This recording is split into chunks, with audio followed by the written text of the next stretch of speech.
we know that the consequence is going to pass on to the baby. But that is wrong. That is not just. Wait.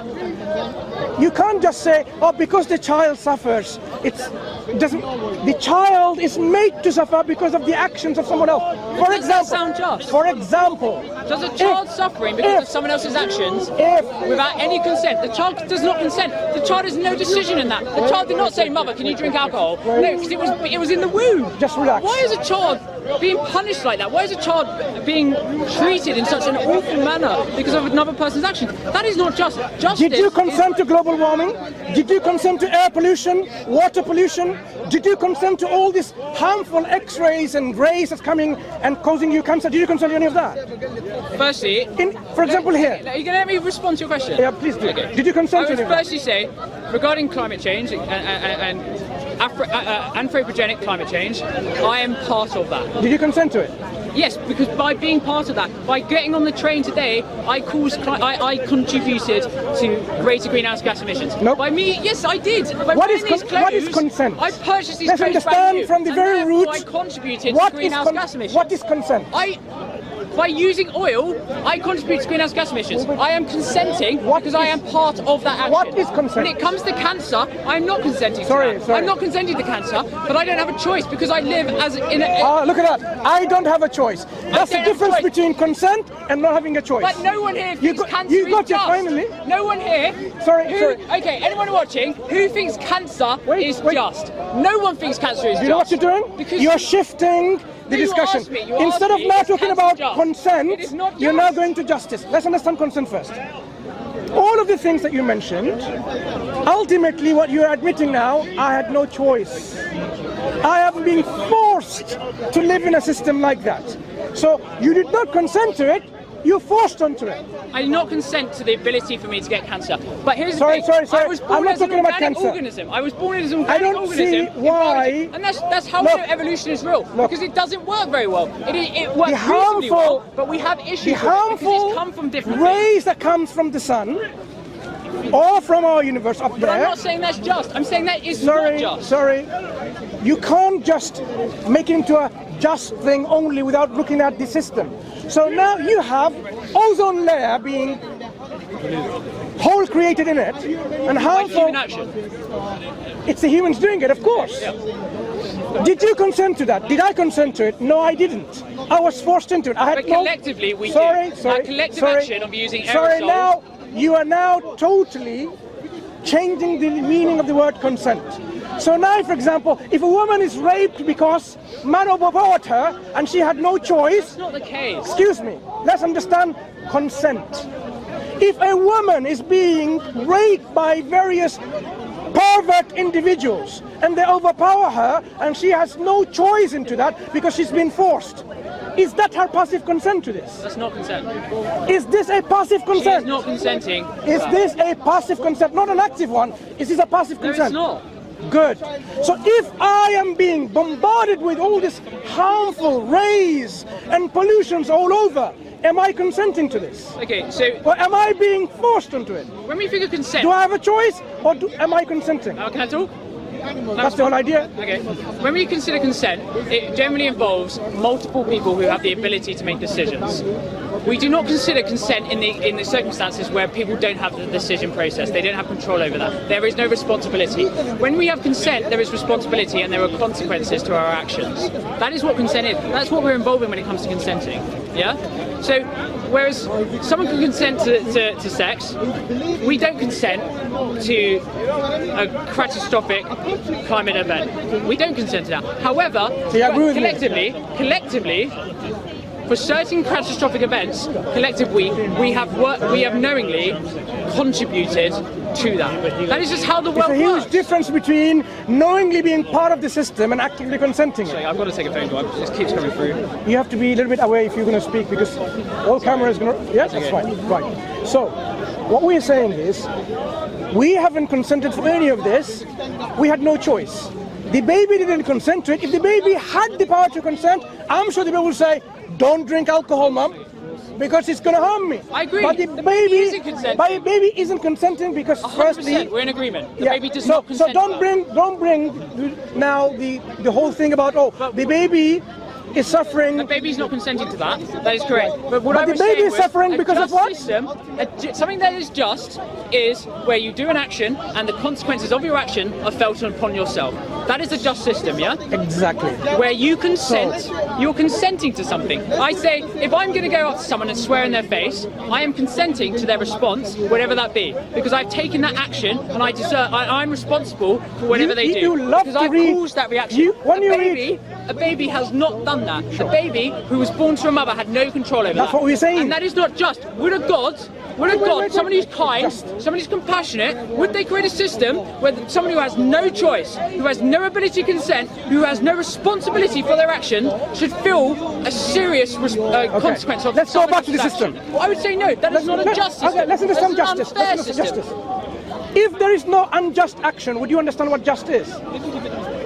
If there is no suffering and pain and evil, would you know what good and happiness and bliss and enjoyment is? Would you? Is God all powerful? Sorry. Don't now jump to justice. To answer your question. No. You asked me, do I need relativity to know something? Firstly, if there was no darkness whatsoever, would you know what light is? Would you even appreciate what light is? Would you? If there was no pain whatsoever, would you even appreciate what happiness and joy is? Would you? Can you let me respond without interrupting? Okay. Or if you only respond to the question that I ask. And to do that, I need to ask you another question. No. You answer the way you like rather than asking me another question. Okay, alright then, that's fair enough. Okay, what I would say is, we have this system. This is a natural system that it has lots of issues with it. If a God existed, he would, and a God is all powerful, I would argue that if I believed in a God, and I believe this, I could be wrong here, but is Islamic God, is he all powerful? I think he is. And therefore, if he is all powerful, if he can do whatever he wants, well, I'm assuming his gender there, if they can do whatever they want, then I'm sure they could create a system where you do not need relativity to understand something. I don't think it's a big deal. But we live in this system, and therefore... You've answered your own question. Perhaps you haven't realized this. If a creator is all powerful, is the creator able to create with his wisdom systems where people have this relativity to understand and appreciate more? We do not need to suffer. No, it's not. You don't need to God suffer. should be able to. If he's all powerful, he should be able to. The creator doesn't want you to suffer. Suffering doesn't exist. No. I'm sorry, but that's simply the fact. But here's the thing: because we live in a natural universe that is not created by some individual, because it's a reaction and over time, over millennium, little things have big impacts. Do you want we have the this creator? System which doesn't always work. This is why we have tailbones. We have tailbones because we evolved from a monkey with a tail. Oh, now you're blaming evolution. Because it doesn't work. If there was a God, he would have created a system where we wouldn't have tailbones, and therefore we wouldn't have issues. Now you're resorting to appendicitis. Evolution. We need an appendix. We don't use an appendix. An appendix is a leftover from an evolutionary forefather of us. If a God was created that, we wouldn't need to have an appendix. I work in a hospital. Okay, that's cool. Right? Do you know what an appendix does to our body? You just made a statement. It's a vestigial organ. Now that was the belief. That was the belief. It has no role. That was the belief about vestigial organs. Yep. Like in the Middle Ages, that's how far. I'm not saying Middle Ages in the 14th century, in the early 19th century. They had a list of vestigial organs. Okay, yeah. I encourage strongly to everyone who's listening to go and research about vestigial organs, starting from the very first list that was created or generated in the early 19th century. And look at the list. Is the list of vestigial organs means redundant organs in your body. The organs or things in your body that has no purpose. We call them leftover of evolutionary byproducts or whatever, right? Search and do research. Are these lists getting bigger and bigger? Like the more and more part of our body is useless? Or it's getting smaller and smaller and smaller and smaller? One thing I can tell you right now, the list is getting smaller and smaller. Why? Because as our science and technology develops, we learn more and more about the function of those things. Appendix was once considered to be a vestigial organ, once considered by our scientists who believed in evolution. But the same scientists will now say, of course, appendix has a major role to play. I'm not going to tell you what role is because I want you to do the homework. When I first checked decades ago, so it wasn't actually new information, decades ago. In Scientific American, Ask the Experts, because I used to read Scientific American. There's two news science magazines I used to read during the university years. New Scientist and Scientific American. Scientific American had Asked the Experts, and there someone did pose that question. What is the role of the appendix? More than 2 professional scientists in their field answer that question. What role the appendix plays. So today, you would not find, as far as I know, a biology textbook which has this myth, appendix has no role to play. Right, so this is your answer to about vestigial organs. Coming back, look, in Islam, Allah tells us that ظهر الفساد في البر والبحر. The corruption has occurred in the land and the sea. Why? Because what have their hands have earned. So Allah can, make them feel some of their own chastisement, what they have done with their own hands. Also Allah says that He will test people with something of fear, hunger, loss of life, loss of property, and so on and so forth. So this is part of the wisdom of God creating this life.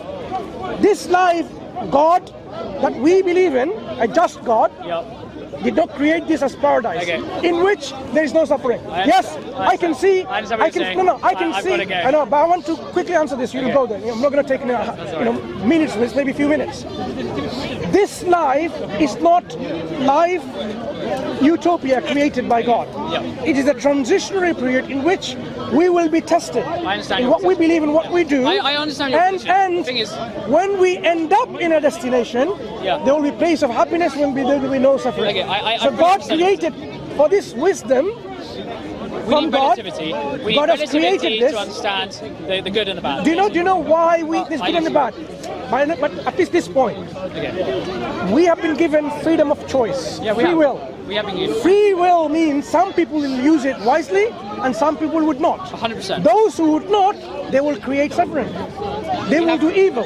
If they were unable to do evil, then they have no free will. Because of the provision of free will, their suffering does exist. I do understand your position, and I'll be honest, I have heard it before, and I understand the logic of relativity. I would disagree with that, but obviously I've got to go.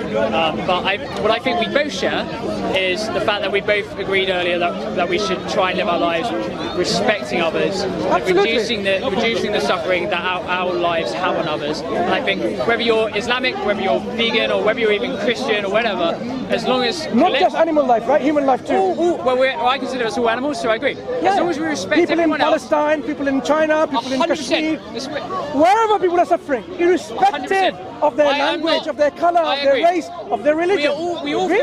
We are all individuals who feel emotions, who feel pain, and we all deserve respect for our individualism and our pain and our suffering.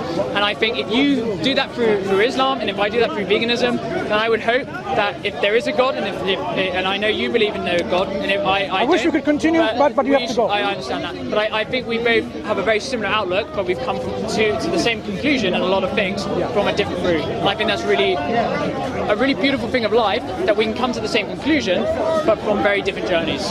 It's just a matter of how we take that journey. If you consider Islam and research into it, you will see that all your noble things that you've just said, you will agree that Islam is aspiring and encouraging to do the same. I'll make you a deal. I'll look into Islam if you look into veganism. Yeah, I have. Okay. I assume you use it for a YouTube channel or something, is it? There are lots of YouTube channels. You can ask them which channels they are. Okay, because I didn't know if you were part of it or not.